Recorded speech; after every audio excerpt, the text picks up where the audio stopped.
So this week on the Any Given Runday podcast, it is of course Dublin Marathon week, and he was only on the podcast 3-4 weeks ago, but he is the most downloaded guest we've ever had in the podcast, and he knew his shit, and we got a lot of good feedback from him, so we had to bring him back to the podcast. Kevin, welcome onto the show. How are you getting on? Hey lads, all good here, yeah. Taper week, all the madness is happening at the moment. The taper week, all the madness. That's a contradiction, Kevin. Is it not taper week? Everything's all relaxed into the big day, or how are you finding this week? Yeah, look, particularly, I think this year, particularly, I have a lot more newbies, as I call them, like virgin marathon runners. So, yeah, it's just bombarded question after question. Look, it's great to be able to give the feedback. It's also great to put their mind at ease, with certain questions. Um, but yeah, you wouldn't believe some of the questions being asked this week. We have asked many of them ourselves, and I suppose that's why this podcast is kind of there. It's there as that extra reminder for people who are scrambling for that last minute nugget, that last minute thing that's going to get them there. But you'll probably agree, Kev, what they've done is done now. At this stage, what's in the bank, the hay is in the shed. Yeah. Don't light the place on fire now at this stage. Going to try increase your fitness. The work is done, and what you have is what you have at this stage. Isn't that right?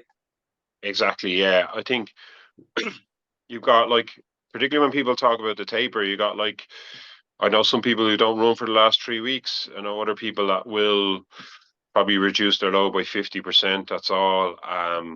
But I think the key thing this week is to kind of keep a bit of intensity in your running.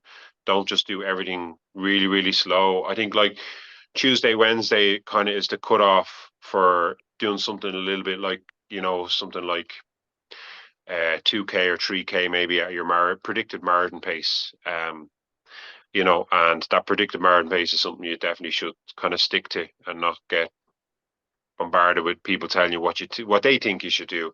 I think by now you should know really what time you're kind of aiming for.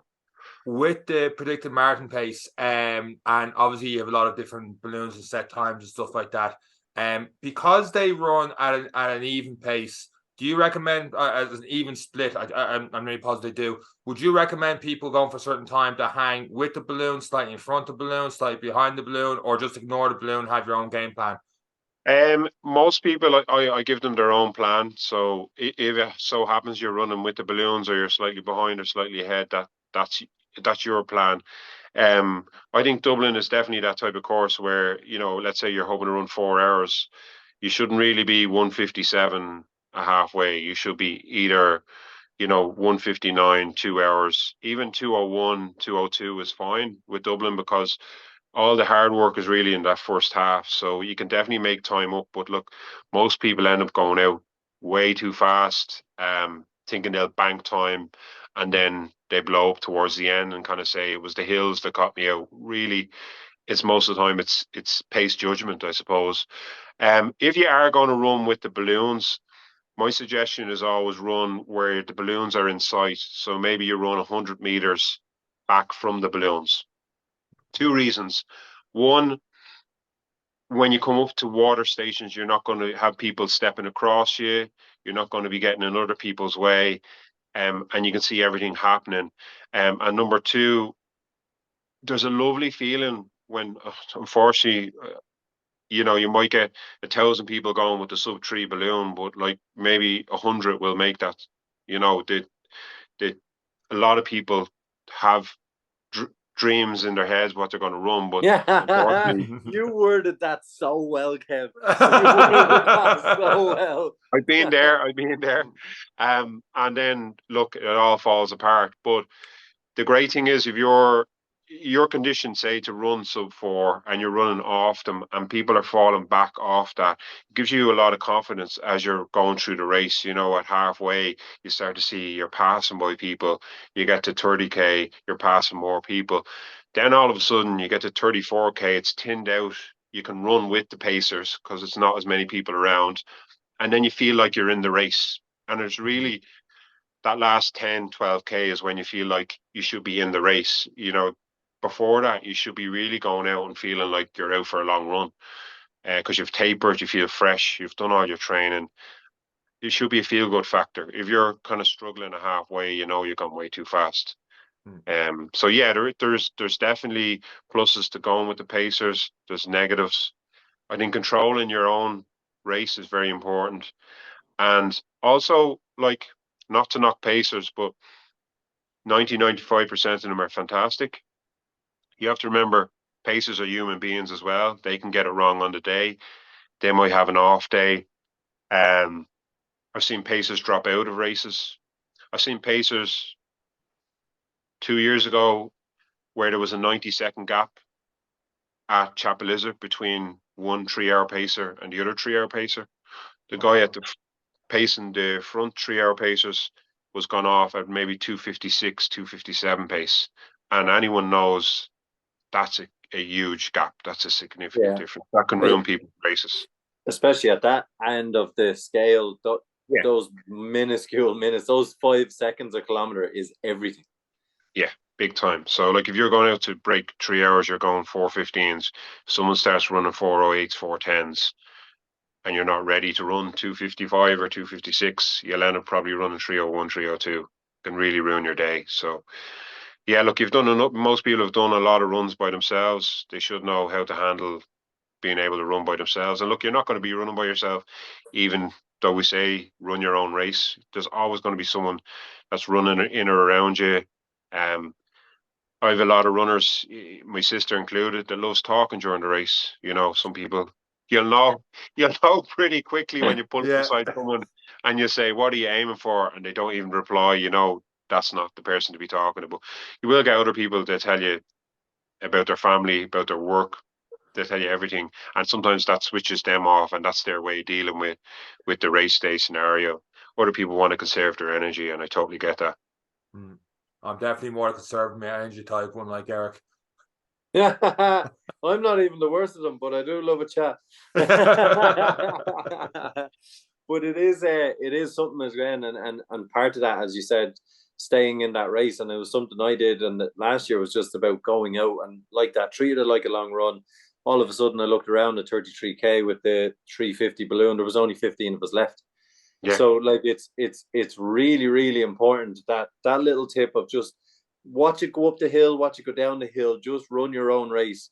Yeah. And when you need to hold on to a group in that last 5K, that's that feeling where you will. There's some great pacers too. They'll give you loads of encouragement. It definitely helps you, like, you know, hang in there. And yeah, especially if you're that little bit inexperienced, a pacer can be a great thing to have on the day. But I do think that, like, you know, that first 10K, really run your own pace, and sometimes even go a little bit slower than your predicted pace in the first 10K, because you'll make it back if you're fit enough. You can get carried away at the start, and I've done it myself. And you're looking down, and I remember even doing a marathon in Brighton, and there's a glitch in my watch, and my pace was 6 minute miles was my goal, and I'm looking at it and it's saying 8 minutes. And I'm like going, God, I must have a bug. I must be coming down with. And I was like sprinting to get up to the 6 minute pace. And next thing it goes 5:21 or something for mile. Oh, jeez. And my reaction was, you gobshite. And then for comfort, then I always say to people is look for the oldest person around you, because they're usually the most experienced. And I went to a guy and I go, "What are you aiming for?" And he said 6 minute miles, and I go, "Okay, I'm going to stay with you." You know, yeah. So even with all my years of experience, I still made a balls of it because of these bloody watches. You know, we could treat them as gospel at times. Kevin, on social media, obviously everyone's talking about the marathon this week. Is there any advice that keeps popping up? You're like, no, if I see this one more time, I'm going to lose it. It's just the wrong thing that keeps being said to people, or a myth or something to do with marathon or Dublin Marathon in particular. Is there a wrong thing that keeps coming up? I think the gels is a big one this year. I think because there's some really good brands out there. They're obviously putting a lot of marketing into it. And more people are talking about nutrition. So that's probably where I'm seeing people being told they need to take way more than they actually need to take, or maybe they've actually tried in training. So yeah, that's probably the biggest one. And the amount of people asking me how many should I take, so it's $1 million question. It's really like, it's probably somewhere between 40, 60 grams per hour, but it depends on the individual and what you've tried in training. And like I'm always trying to tell people, like, your training is usually at a slower pace, so you'll burn more, you'll need more carbs in the race scenario than you would maybe. So ideally, a lot of my gang would have ran like the 3/4 marathon, and that way then they were able to practice race pace and then see what they needed to the 3/4. So let's say they needed 3 gels in the 3/4, probably max going to need 4 in the full. So yeah, look, it's not something I'm qualified in. So it's I come from my own experience in terms of many gels. I would usually only use 1, max 2, but then it depends on the conditions as well. Like, conditions look really good for Dublin on Sunday. Touch wood, a little bit humid, but temperature looks great. So yeah, I think. Yeah, the hardest thing I'm having to do this week is tell people they're not going to run a time that they think they're going to run. That's hard, Oh, So, yeah, um, people, people coming to me with maybe a PB of 1:58 for the half, and they're hoping to break 4 hours, and I'm like saying, you probably need to be a bit quicker. Plus, it does depend on the mileage that they've done within their block. So the higher mileage you've done, the more that meat and the sandwich comes together. So like, you might get someone that's around a 1:56 half will break 4 hours. Plus, when you ran your half marathon, you might have had a great six to 8 week block from that point, and your fitness might have grown. So I never say never with people, but I'm always trying to keep them, particularly with Dublin. So if someone is trying to break 4 hours, I'm always saying, like, and say I might think they're somewhere between 4:06 and 3:58. I'm always telling them, like, you can be 2:01, 2:02 a half and make it up in the second half. But most people don't listen. yeah. And it is something that stuck with me from my very first marathon, was like, whatever you think whatever your half marathon is, add 15, 20 minutes. And there's Yeah. a good guide for where you're at.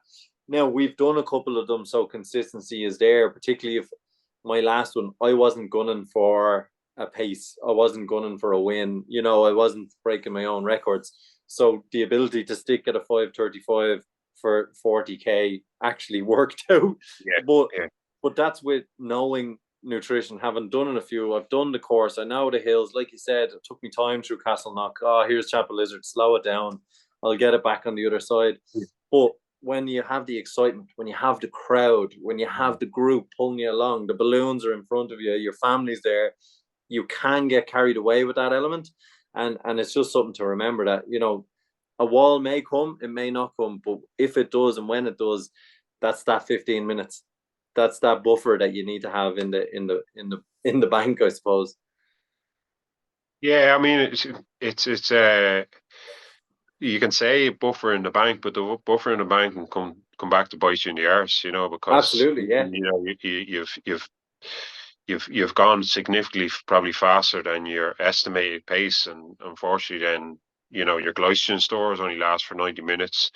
Your body gets depleted. And then when you hit that bad patch, I've listened to a few of the podcasts, and you're always talking about the bad patch, and you get through the bad patch. Bad patch as well can happen after 10K, but it Yeah.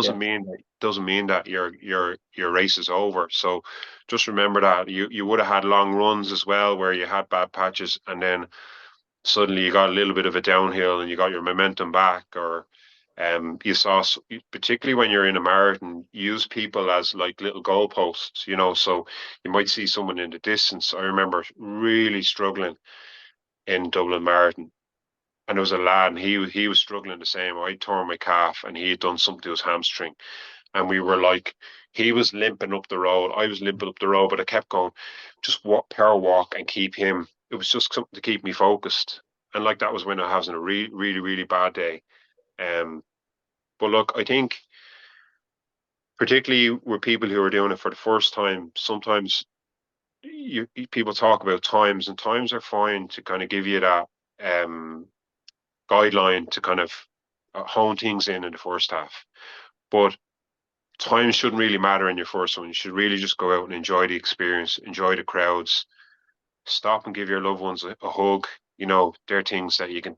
I remember my sister giving my mum a hug. She's no longer with us, like, and I just remember at the time I gave her a bollocking after, because it says you were 2 seconds slower in the second half. That was because you stopped and gave mum a hug. But like now it's kind of like my sister's so glad she stopped and gave her the hug, you know. I remember doing it as well in a marathon in Armagh, and what's the name? I think is it Team Care. They're from the north. They have a young son they push in the wheelchair. Yes, that's right. Yeah, they weren't actually partaking that day, but they had a sign up, and it was like, "Stop and give me a hug." And I was having this ding dong battle with this guy, and I kept saying to myself, if it was 4 loops, if I get him on the last lap, I'm going to stop and give them a hug, you know. And I stopped, gave them a hug, finished the race, and of course, me being a typical runner, I went, fucking lost 20 seconds giving them that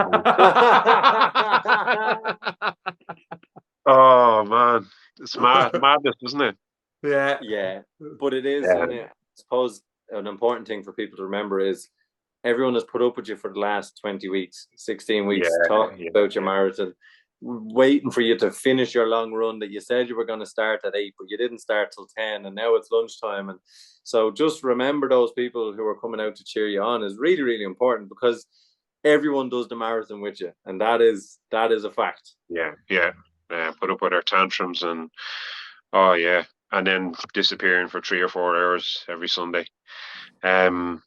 I think another thing that kind of has come up the last week, obviously there's a lot of people catching flus, COVID, all sorts going on, sore throats.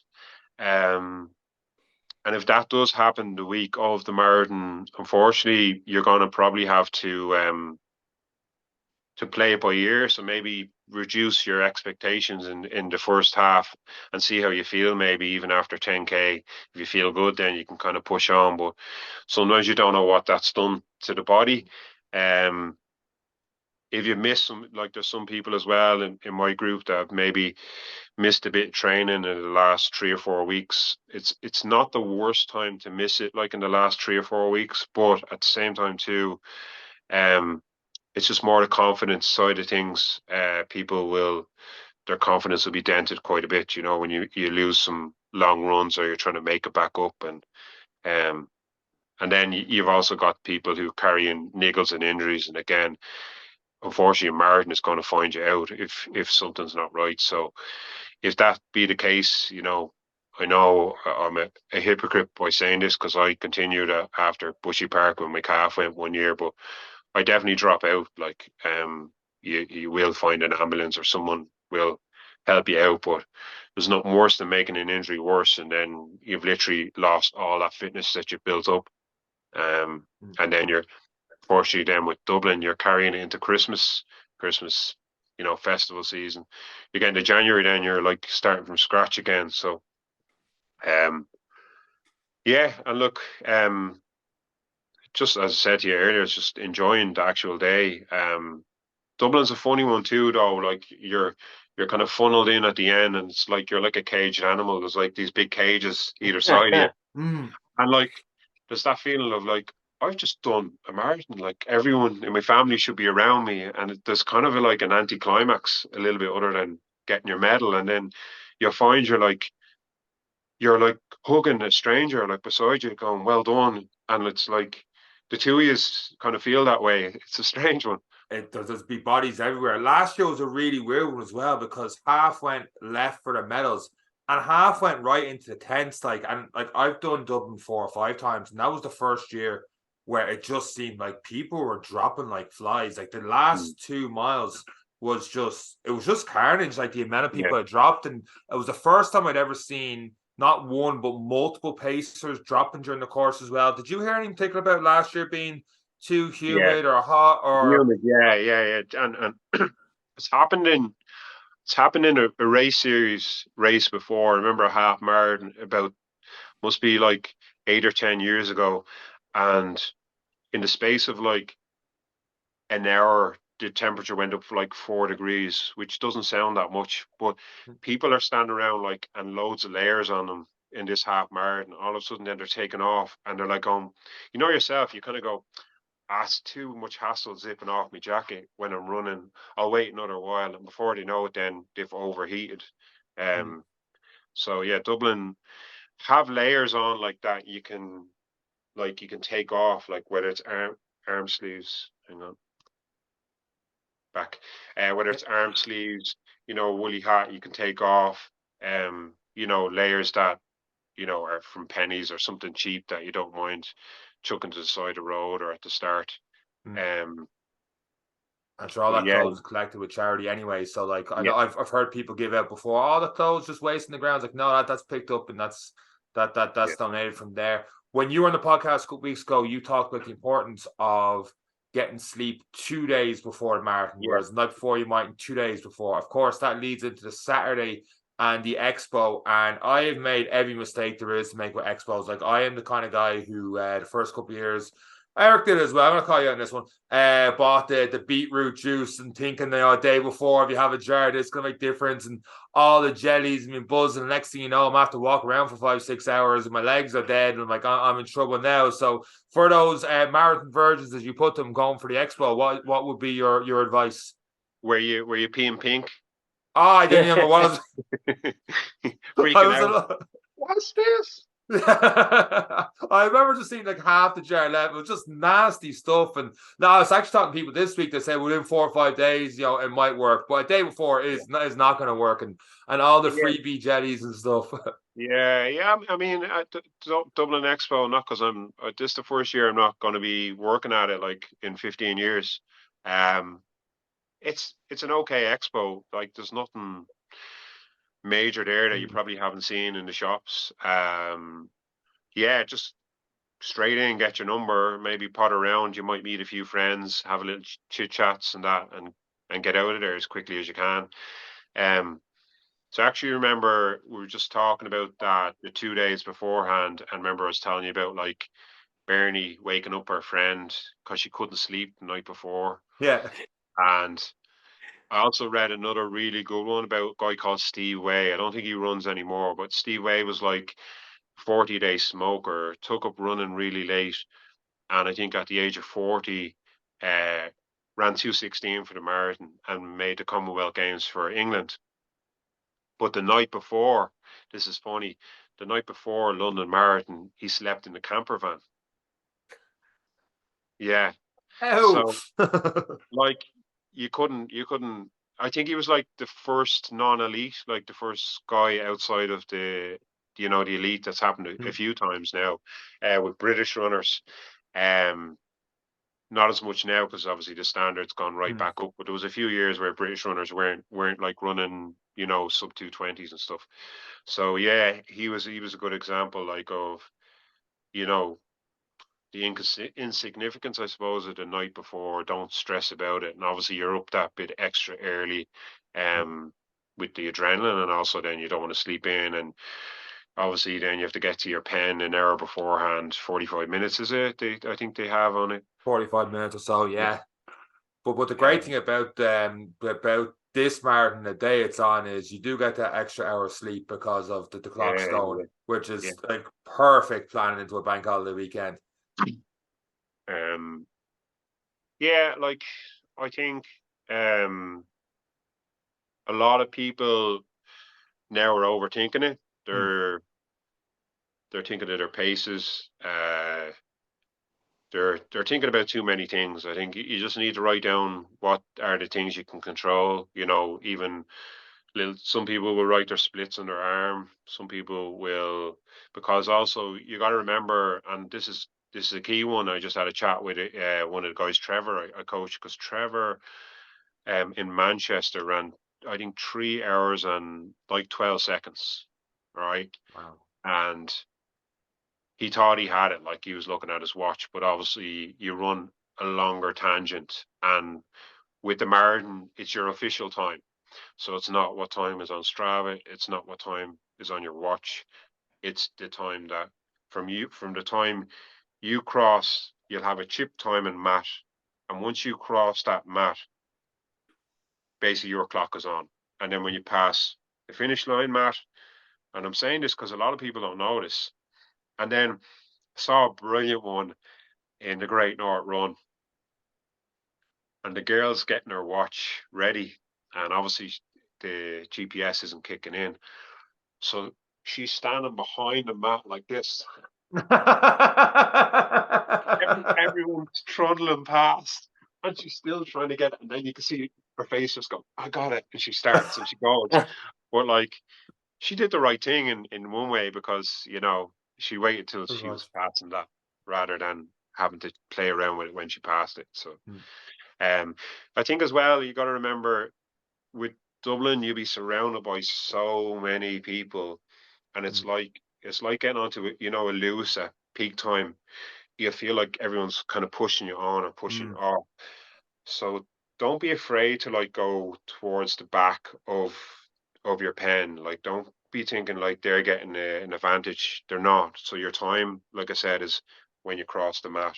So if you're at the back, just think of it like you're giving them a little head start, but you're not really. And don't like feel like you have to run like with everyone else in the stampede and be pulled along, and all of a sudden if your goal pace is 5:30 a kilometer, you're running 5 minutes, and that's not going to be any good.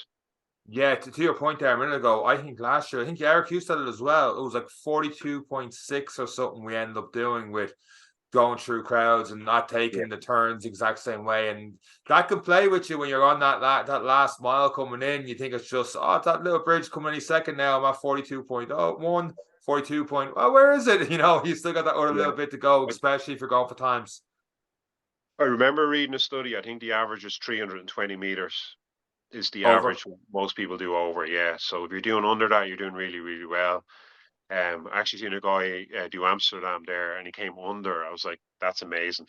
He was on the foot pass. Yeah, where did you cut a corner? You don't get that Strava badge for doing a marathon though, so your Garmin badge. Yeah. Official time. Yeah. After the marathon, just a quick one on recovery. I've seen this quote a few times that for every mile you race, I can see the head dropping already. And this is one where I never really got, but I love your opinion on it. For every mile you race is 1 day recovery, so that you shouldn't be training hard until 26 days after a marathon. Obviously you coach a lot of people. You've been coaching maybe 6 years now. What's your thoughts on that? Okay, so the last bit was significant. What you said nothing hard. Yeah, I definitely think like for the next kind of at least 2.5 weeks, there should be nothing hard in there.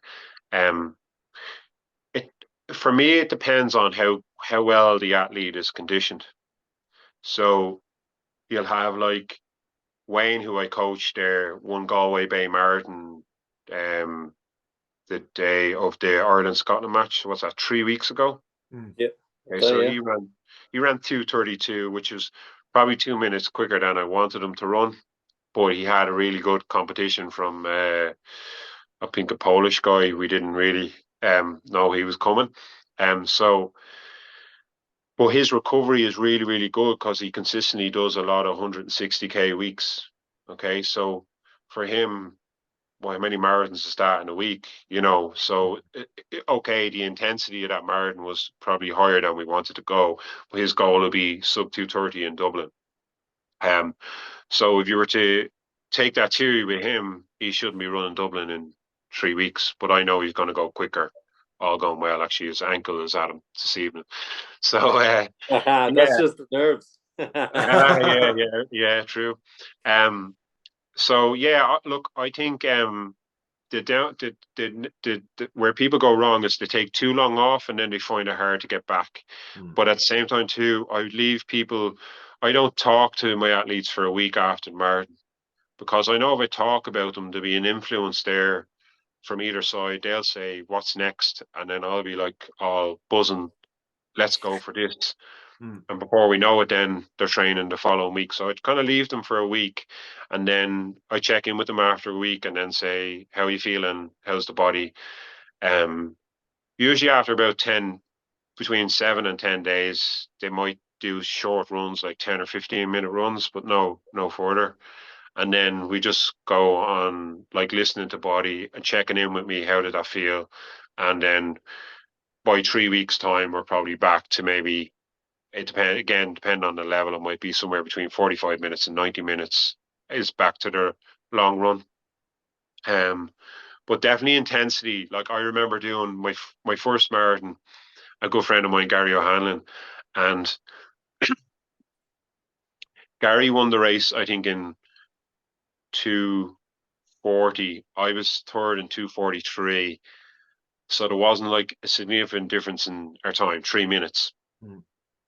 This is on a Sunday, and we went down to the track on the Wednesday. There was 300-meter track in the north, and we said we'd do some 300 reps. And Gary's obviously a lot faster than me at the time, even though he's only 3 minutes ahead of me. But it was just one of them days, and he was giving me like 6 to 8 seconds head start on the 300s. And I remember we did two of them, and all of a sudden the 6 or 8 seconds was staying the same, so we were actually running the same pace. He was wiped out, and like, a guy at that level, that stature, that marathon took a lot, because he was obviously coming for his standard.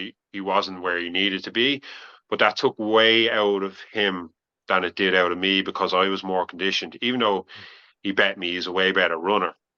So my point being, because he wasn't conditioned, he probably needed an extra week off than me. And you'll always kind of know the people who probably have trained properly. The next day, you'll be walking okay.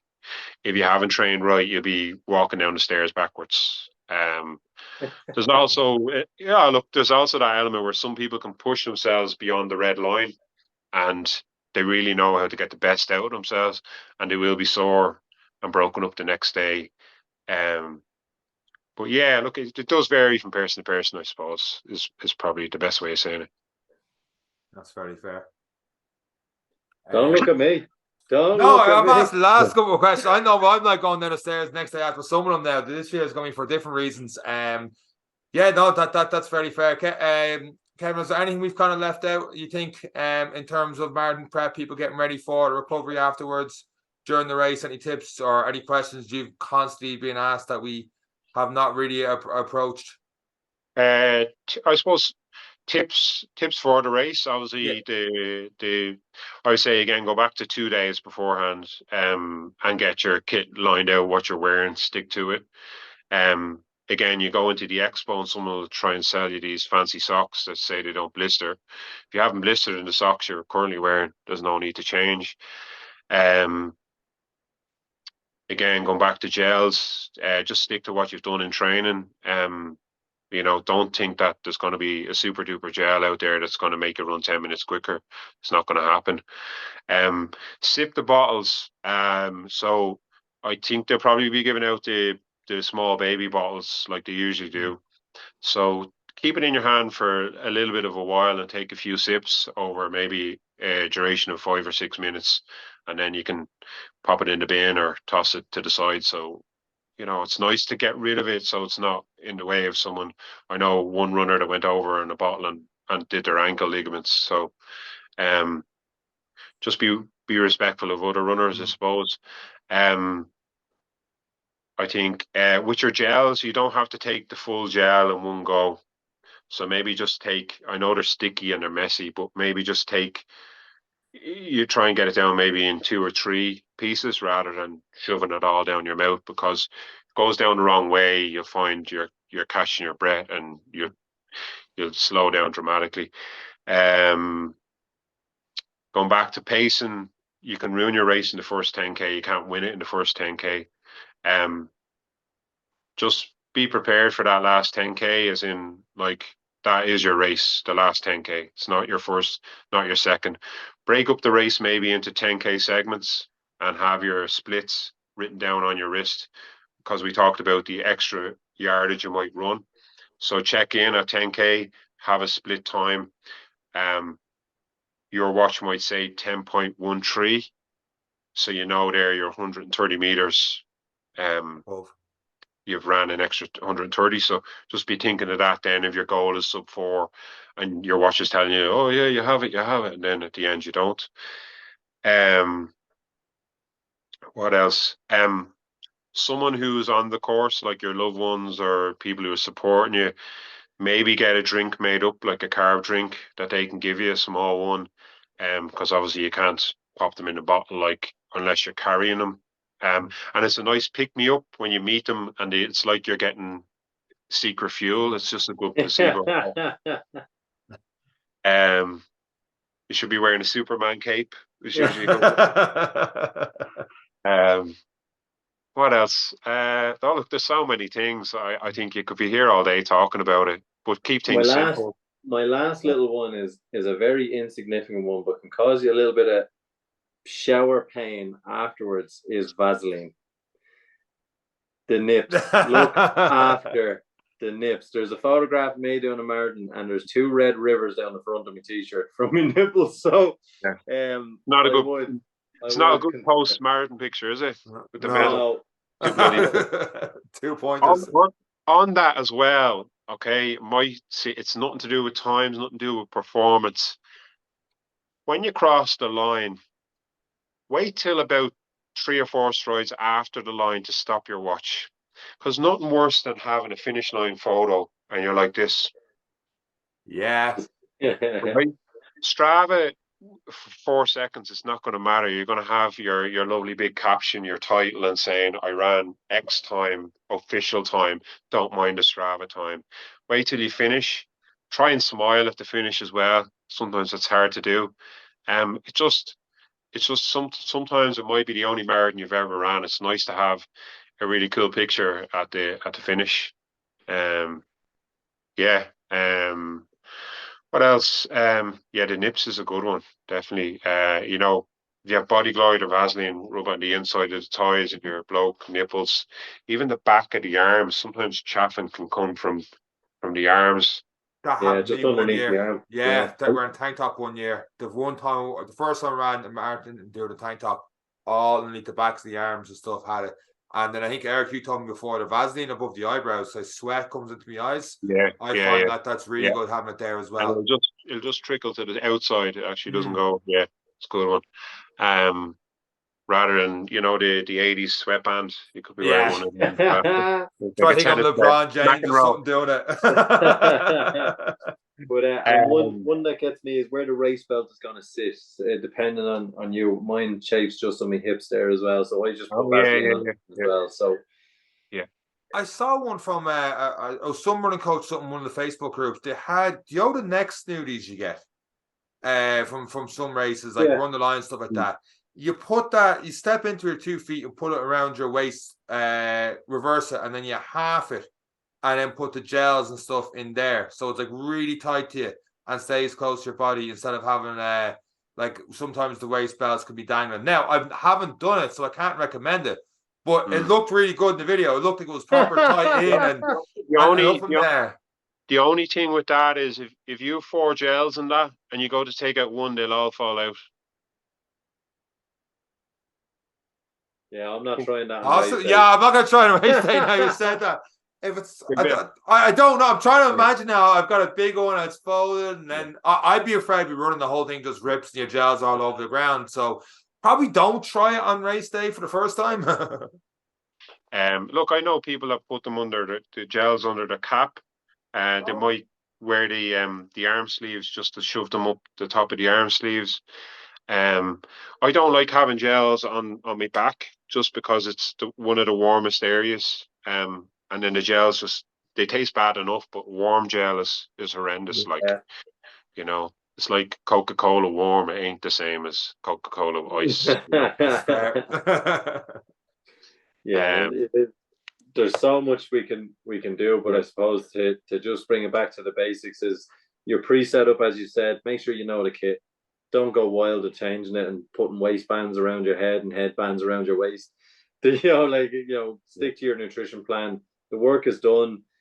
the recovery will happen whether you like it or not. Whether it's 26 days or 2 days, your body is going to dictate it. I think as well, if you plan to run with a buddy, a lot of people would do their training with people, and then they go, "We're going to race together." And sometimes that might not be you might just have to make a pact where you kind of go, if you're feeling good, push on, because you can ruin. I know a couple last year I coached, and like, I'm not going to say male or female or whatever because they'll know, but one of them was in at least 45 minutes better shape than the other one, and the person probably feels like they wasted a marathon, even though it was great for them to run together, husband and wife together.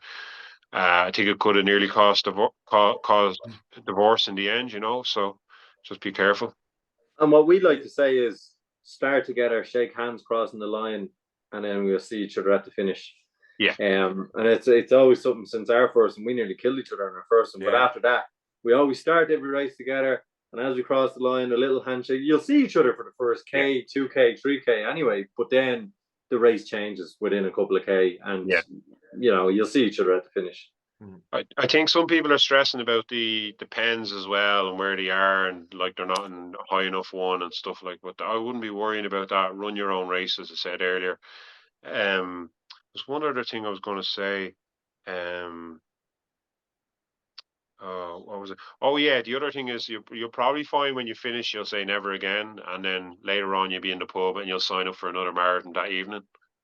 Guilty of all these, Kevin. I really am. He knows us. It really is. Just on that, if anyone, they don't have to be coached by me as well. I'm taking a group every year. I take a group in April. Last 2 years we've done Manchester. This year we're going to do Hamburg Marathon on the 28th of April. So means you can enjoy the Christmas, get back on a plan in January, and then you're 17 weeks then to Hamburg. It's the end of April. They also do a relay and a half marathon there, which is pretty cool. So you can bring, maybe your husband or wife or your partner is taking up running. They might want to do the relay, or they might want to do the half, and they're not ready for the full. So that's going to be one for our bucket list next year. And it gives you a target through Christmas as well, which is absolutely brilliant. And I think just when you finish the marathon, like we talked about the recovery aspect, but maybe it's no harm maybe to sign up for a 5 or a 10K, before the year is out, because a lot of people will be at their fitness they've ever been, and then they'll carry that fitness over, particularly when you're fresh and you're not doing the big mileage that you would have been doing for the marathon. So definitely sign up for a couple of races to keep you kind of honest over Christmas, and then in the new year then obviously a lot of people then will have bigger aspirations. You'll learn a lot from your first marathon.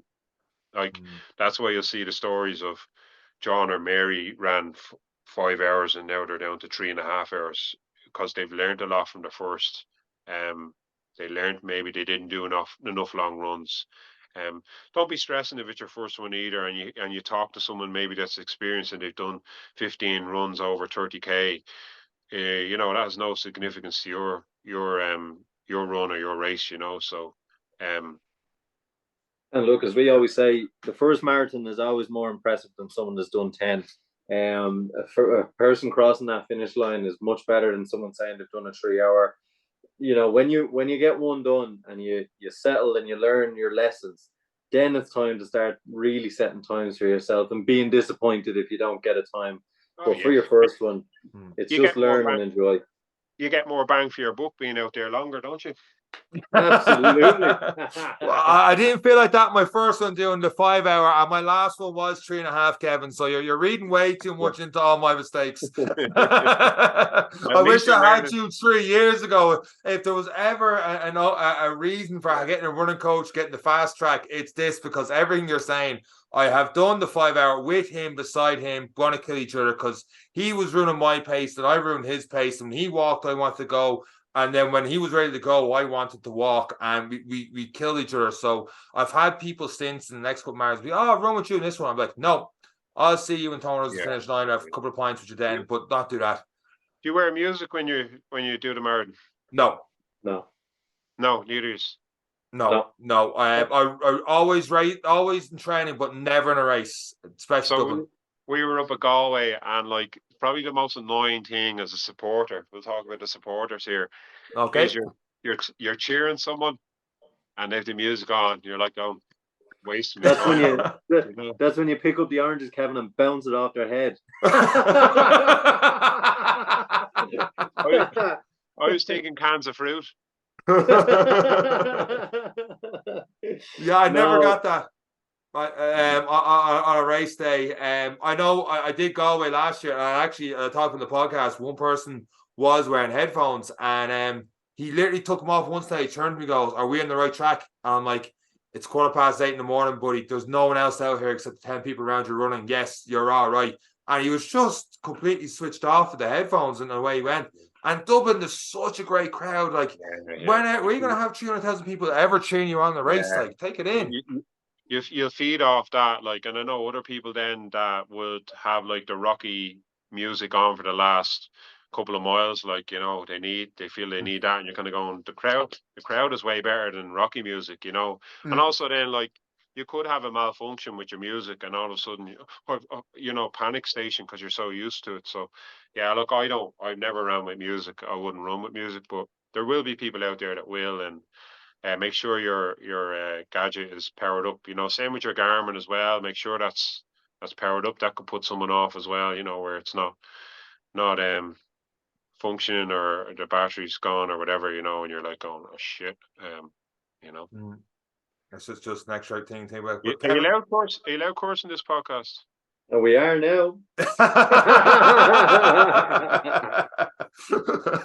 They haven't copped on to us yet. We don't have to put on that warning that we say bad things. But look, one of these days we'll have to put a warning on this. Yeah, deadly. Yeah, we sometimes try not to, but it just comes out. Because you just forget we're actually sometimes recording and talking about other people, or talking with other people and stuff like that, and just let it flow. But anyway, Kevin, thank you very much for all the tips and stuff for this week on the podcast. Best luck to you and all your athletes this weekend. Best luck to everyone. Yeah, and can't wait for it. Yeah, I think neither can I. It's been not the best friend on my own end to get there, but it's always a great day. It's always a great session. The atmosphere afterwards is always so good. So I'm definitely looking forward to that part of it. And Eric, we might see you in the finish line. So, or the starting line anyway. So we'll see. And that is it. Yeah, look, we'll see. Thanks very much. We'll see you around the start line. I'll be out on the bike, so I'll see you out there. Yeah, the bike is easier. And that is it for myself, Eric, and Kevin. Take care.